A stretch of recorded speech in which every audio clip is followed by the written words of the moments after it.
Utah leads the nation, and why the ADA isn't talking about it, and why we are.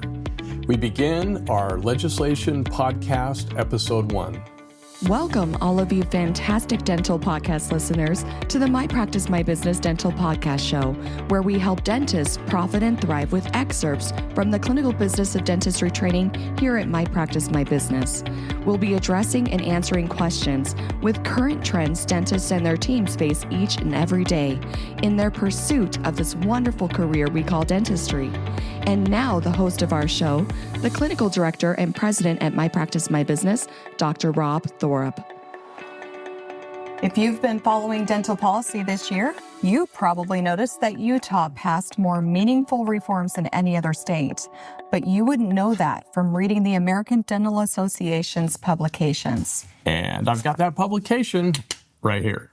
And what's really interesting is it says 37 dental insurance reform laws passed in 2025. 18 states enact legislation. And I read through this, and it's like Utah barely gets mentioned on what? There was Credit cards. Credit cards, I would say. That was one of 5 laws that we passed, Yeah. and they focused on credit cards.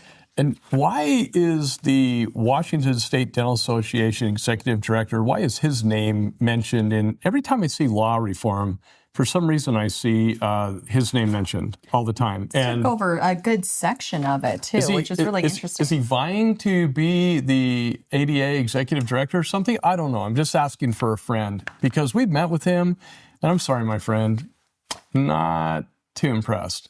Can I say that? I think you just did. Okay, well, so you know whose name really should be in here?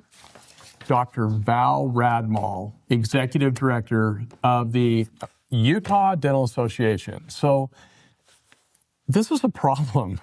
We worked for years to protect patient choice, fair reimbursement, and provider rights, correct? We have. And somehow, those wins didn't even make it into the ADA's 2025 legislative recap. I'm just saying. And why do we care?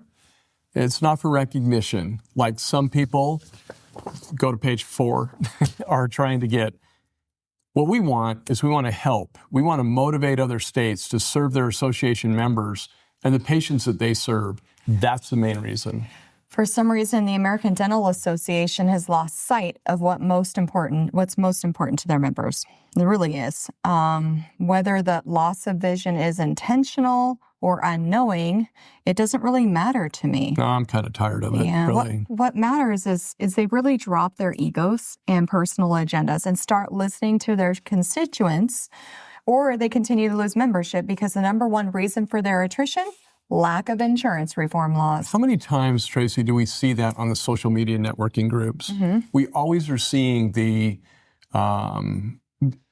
everybody saying, what is the ADA doing for me? And the ADA is, it's like insurance reform, top 5 concerns, control by third-party payers, dental insurance companies, the control of deliverable quality dental care, insurance reimbursements, high overhead costs, can't pay our team members enough money. These are all things that we continually hear.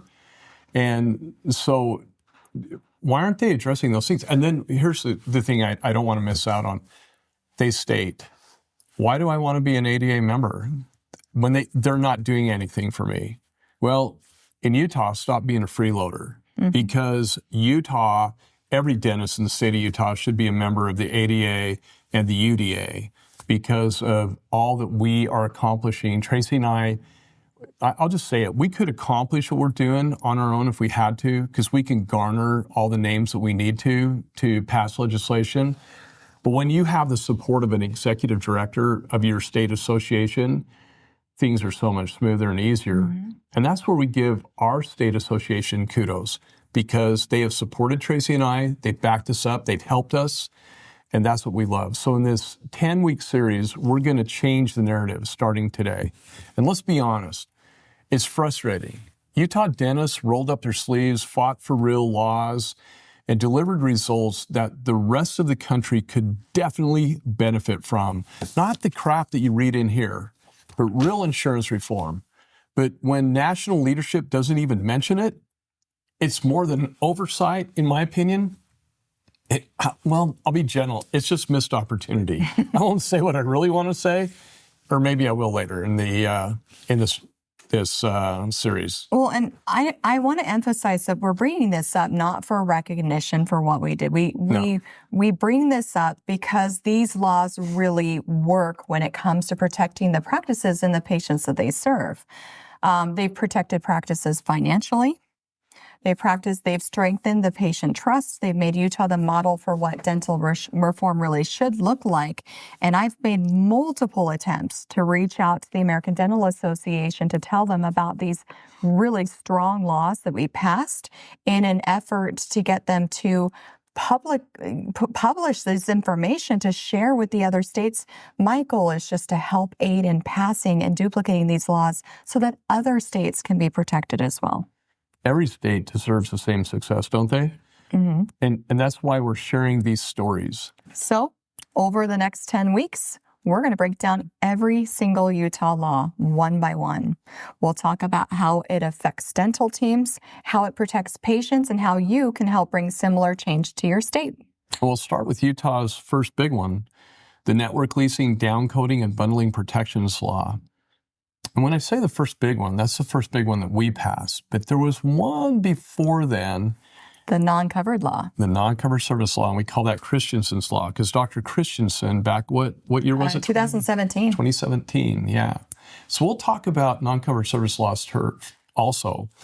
And we'll go through every reform up to 2025 and going into 2026.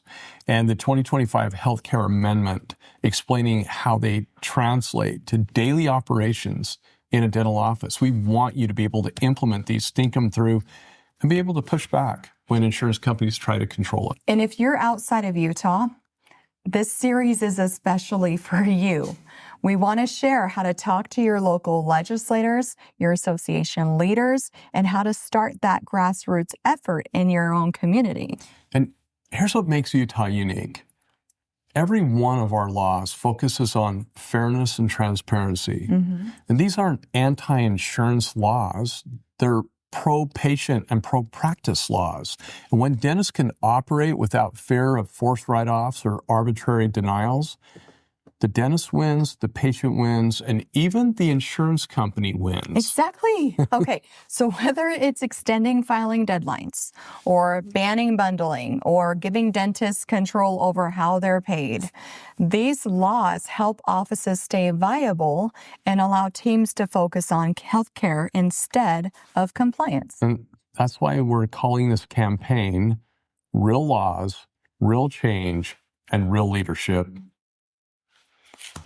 If you're a dentist or a team member in another state, this is your moment.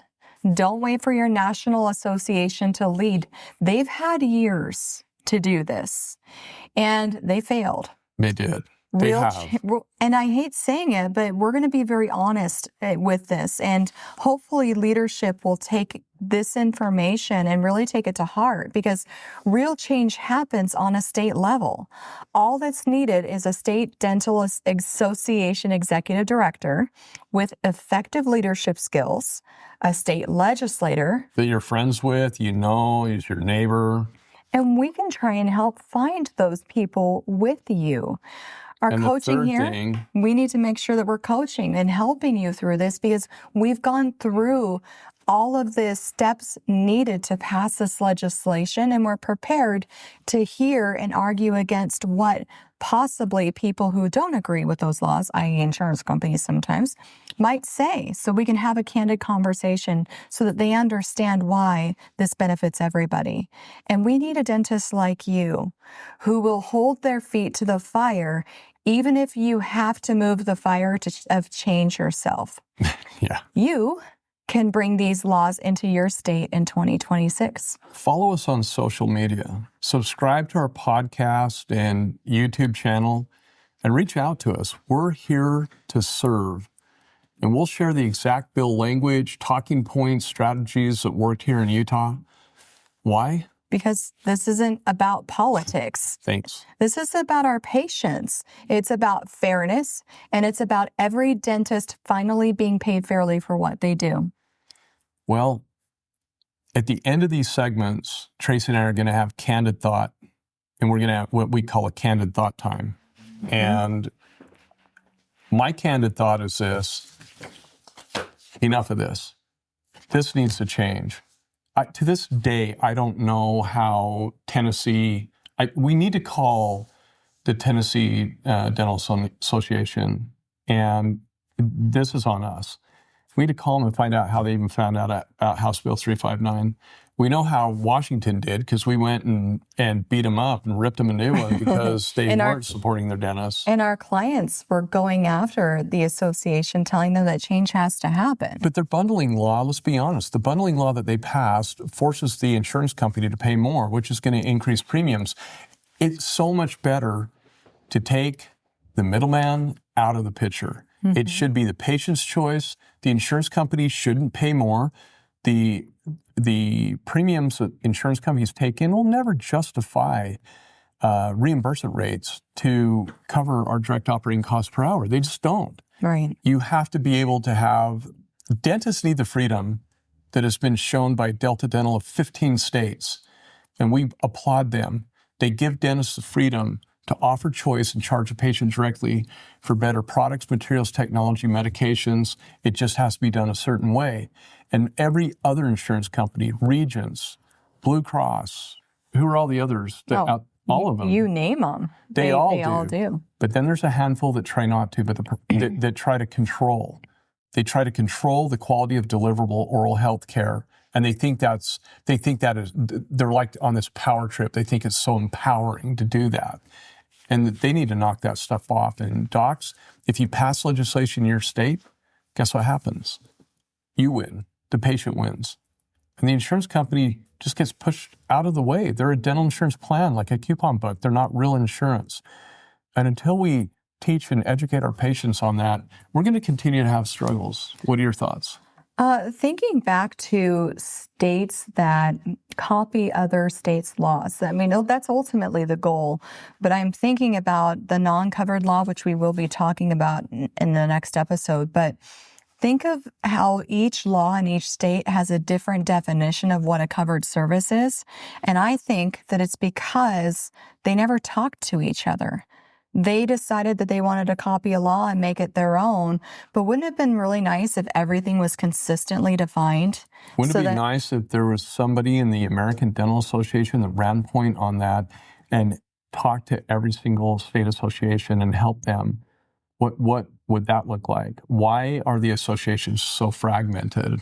I have no idea. And so then I look at the bundling law, again, that we're going to talk about in the next episode, and it was interesting to see that Tennessee passed our law, the bundling law, word for word, which was fantastic because it really helped, again, protect the practice and the patients. But then Washington decided that they would want to just go and make it their own. And I don't really believe they understood what that whole thing meant, because by the time I looked through it didn't quite make sense to me. And I really wish that they had collaborated with us to understand, instead of, everybody's just got to drop their egos. Yeah. And we've got to work together and not separately. Exactly. Well, and so then going back to what we are talking about now, I really believe that if we can dig deep and talk about this law, not only read it, but explain what it means, the goal is, again, for us to be able to copy this in other states and help the existing offices in Utah implement it, and the ones that are interested in passing, that they just would copy. Well, thanks for listening to week 1 of our series, and we look forward to seeing you back again for week 2, our part 2 series. Thanks so much, and have a great day.